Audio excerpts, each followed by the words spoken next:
there's an intelligence that's giving us life. It's keeping my heart beating and digesting my food and organizing trillions of functions per second in every cell of my body. I'm not doing that. I'm having a conversation with you as a free-willed, subjective consciousness. But there's an intelligence within me that's always endorsing who I'm being. And that intelligence is a giver of life.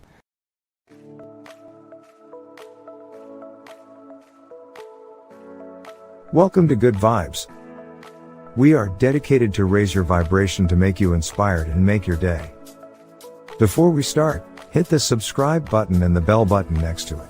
As you see, most of you guys that enjoy our videos aren't subscribed, so subscribe and don't miss our new videos. Enjoy the video. When your will matches its will, when your mind matches its mind, when your love for life matches its love for life, it begins to work in ways that are mysterious. Now, why is that important? Because the mysterious is the unknown, and the unknown is unexpected, and the unexpected should bring a surprise, and that surprise should be outside of my current beliefs. If it's happening, how could I expect the supernatural to happen if I'm expecting it to happen? It's impossible. But if I'm in the unknown and I'm open to possibility, then I should be able to create an unknown experience that I can't predict the emotion or the future event of how it's going to occur or when it's going to occur. It's not my job. And the side effect of that is this mysterious surprise that changes my biology from the new experience and then causes me to change my beliefs. And I've had enough of my own mystical moments. In the midst of that mystical experience, I have said in the midst of it, I have this all wrong. I have said it right in the midst of the experience. I am doing this so wrong because I was so programmed into this box of belief. But the only way the unexpected could happen is giving up expectation, which means you have to surrender that belief. How it's going to happen or when it's going to happen, I can't predict that. So then, that same intelligence that's giving me life according to the quantum model of reality is the same intelligence that's creating supernovas and causing flowers to bloom. It's within us and all around us. It's a very wave of quantum physics. I can't control that. I can't expect how the particle is going to appear or when it's going to appear, but it's not my job. My job is to move into different states of being and be open to the mystery of how it's going to happen. So, if I said to you today, Ben, that I had all the answers to everything, I would certainly be limiting this conversation. But I am open to the mystery of life. And the mystery of life then means that if we're asking certain questions, and we even speculate that it's possible, then someone has to step out of their present beliefs to see if it is. And so I'm not interested in the natural. I'm not interested in the normal. I'm interested in the supernatural, the supernormal. And I believe, from my present state of ignorance, of course, if we're going to use the word belief, that you don't have to be a Buddhist monk. You don't have to be a nun with 40 years of devotion. You don't have to be a religious scholar. You don't have to be a researcher. You don't have to have a PhD to do this. That common people around the world can do the uncommon. And if they're given the right understanding and the environment is set up where they can begin the application of that. And I have looked at over 1,000 brain scans of people in meditation. And I can tell you that you and I are at our absolute best when we get beyond our analytical mind. When we get beyond ourselves. That's the moment that the brain gets so organized and so coherent. The front of the brain's talking to the back of the brain, the right side of the brain's talking to the left side of the brain. There's this synchronization, this psychic union going on. Like a flow. And the person has tears of joy rolling down their face. That gestalt moment, that transcendent event for the person is completely subjective. But my interest is measuring that subjective experience. True. And we're capturing amplitudes of energy in people's brains that are 26,000 to 40,000 times normal during that experience. Now, They can't make their brain do that. It's happening to them. And the inner event that's happening to them is more real than any past event. And that's the moment I know their belief is changing. And look, if we're measuring normal, we're going to get normal. I mean, for years, the idea that you couldn't grow new brain cells or couldn't change the brain in some way, that was a belief. And you know why? Because the scientist that was doing the experiment was studying rodents in an unchanging environment. How could there ever be any new connections or new circuitry or new brain cells if there's no new experiences?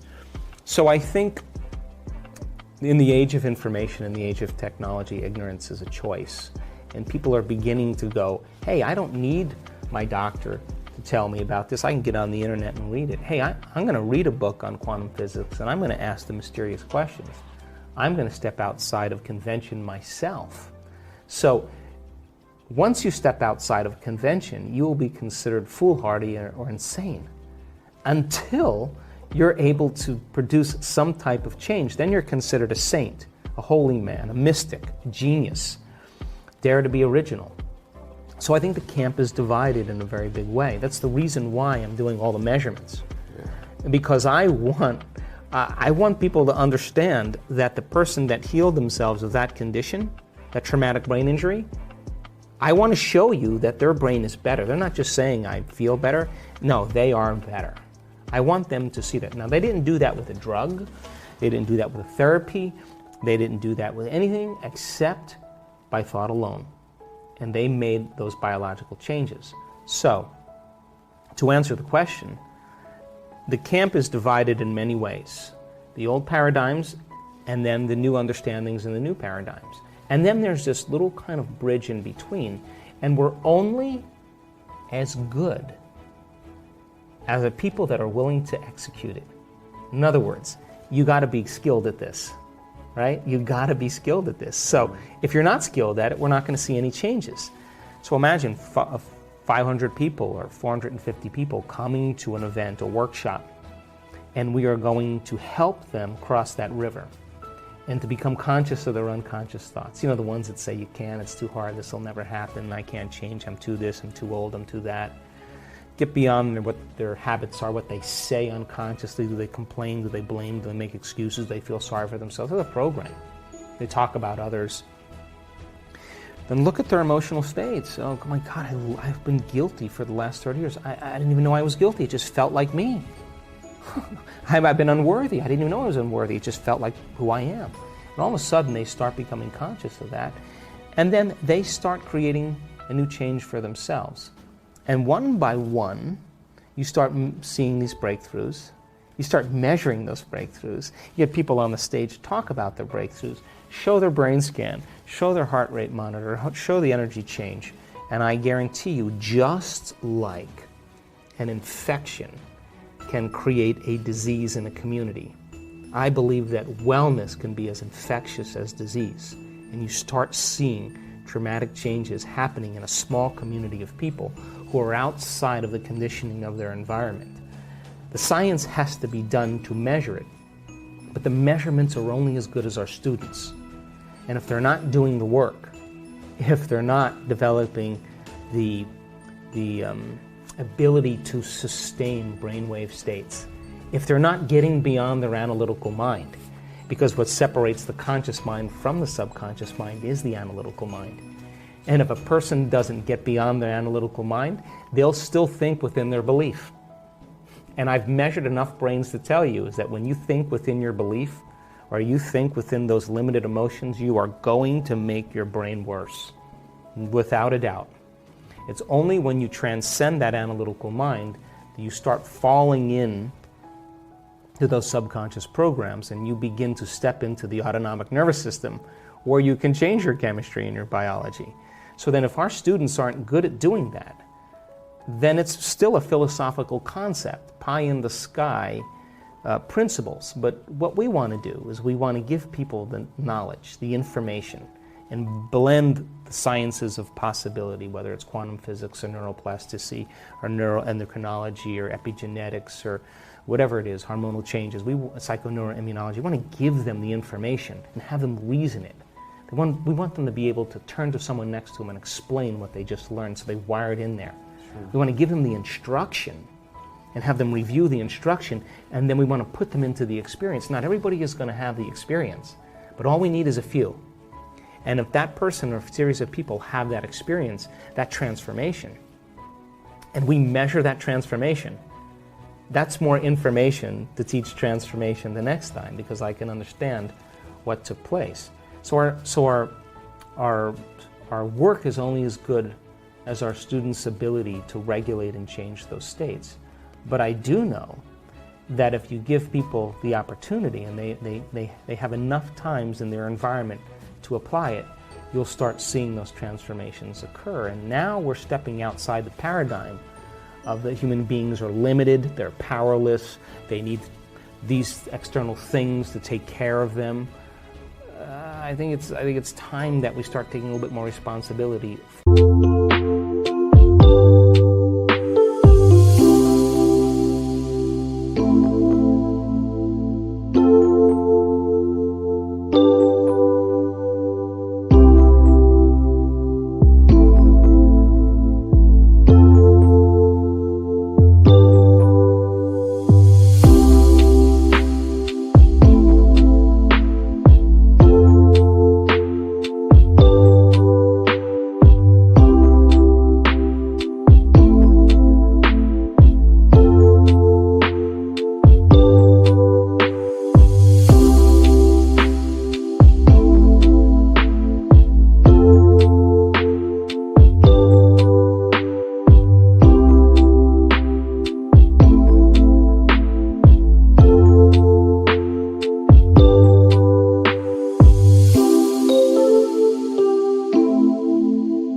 These things and seeing if we're able to do it in a practical, measurable way. My God, I mean, we're programmable human beings. Yeah. If my doctor's enthusiastic about a new drug, I'm going to be enthusiastic too. But you know that blue pills work better than red pills. We know that if you name a drug that a person can't pronounce, they're going to be intimidated by the drug and they're going to surrender to it. If you charge more for the drug, it's going to work better. We just know these things, so there's programmable things that are evident. But then, there are some very hard science things as well. Placebo works really well for pain. Placebo works really well for anxiety. Placebo works very well for inflammation. Placebo works very well for well-being. We know that. But in doing the research that we did and understanding how the placebo works and then teaching it, I am very pleasantly surprised at the effects that we produced that were way outside of what I expected. So the person's belief then that they could get better from their condition has added to the effect that they got better from their condition. So to me, there's so much of it that is belief. And when look, do I believe that germs create disease? Hardly. If I believe that germs create disease, and I was nervous about germs everywhere, in the crazy clinic that I used to be in quite a bit, but we have and run, with hundreds and hundreds of people moving through there, there's snot flying everywhere. If I believed in germs, I would be sick every day. I just don't believe that I'm susceptible to germs and that I need a flu shot. I don't believe that. I just don't. And I've never had a flu shot, and I very rarely get sick, but that's my belief. But some people believe that they need the flu shot. But no, it's programmed for a lot of people to think if they don't get the flu shot, they're going to get sick. So you watch a television commercial, and television commercials pay attention. They're dreams. Pay attention. They're going to create some weird, dreamy state. There's going to be some emotion that's created. And the moment the emotion's created, there's going to be a brand or a symbol. That's called programming. And so people stare into a tube and they are in trance and their brain's in alpha and they're accepting all of this information, and they have a headache, and the first thing they do is they think of what's going to take their headache away based on what they've been exposed to. Now you would say that's free will. That's not free will. That's informed choice based on what you know. Free will is based on the unknown. I hope you enjoyed this amazing speech by Dr. Joe Dispenza. Before we start with complete the quote challenge, hit the subscribe button and the bell button next to it. As you see, most of you that enjoy my videos are unsubscribed, so subscribe and don't miss my new videos. We'll continue.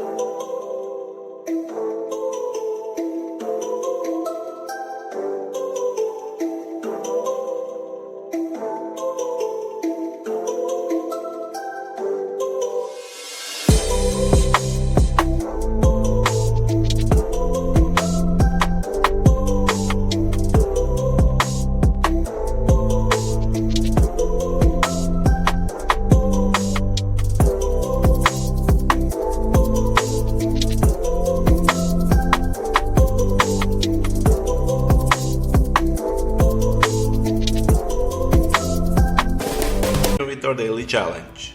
Can you complete the inspiring quote and give us the right answer? If you can do it first, you're the daily winner. Many of you knew the right answer the last time, so congratulations to everyone with the correct answer. We had a quote that belongs to Dispenza. The quote goes like this: whenever you say I am anything, you're commanding your mind and your body towards, and the correct answer was a destiny. So, whenever you say I am anything, you're commanding your mind and your body towards a destiny. Today we also have the quote that belongs to Dr. Dispenza. The quote goes like this: we don't perceive things the way they are, we perceive things the way. So we're looking for two words, and I'm sure you'll know the correct answer. Write your answer in the comments below the video. Even if you're not sure, try and guess. You might be the winner of this challenge. If you love this video and find it helpful, give your thumbs up and share it with your friends. Help me make this video more popular. Don't forget to subscribe and hit that bell button so you don't miss my new videos and new challenges. So hit the bell button and you'll get noted when my new video is published. If you really like what we do here and want to support us, you can join our channel and our community for a symbolic fee and gain many other additional features. You can do that by clicking the join button next to the subscribe button, or you can click on the link in the description of this video. Stay good and have a great day!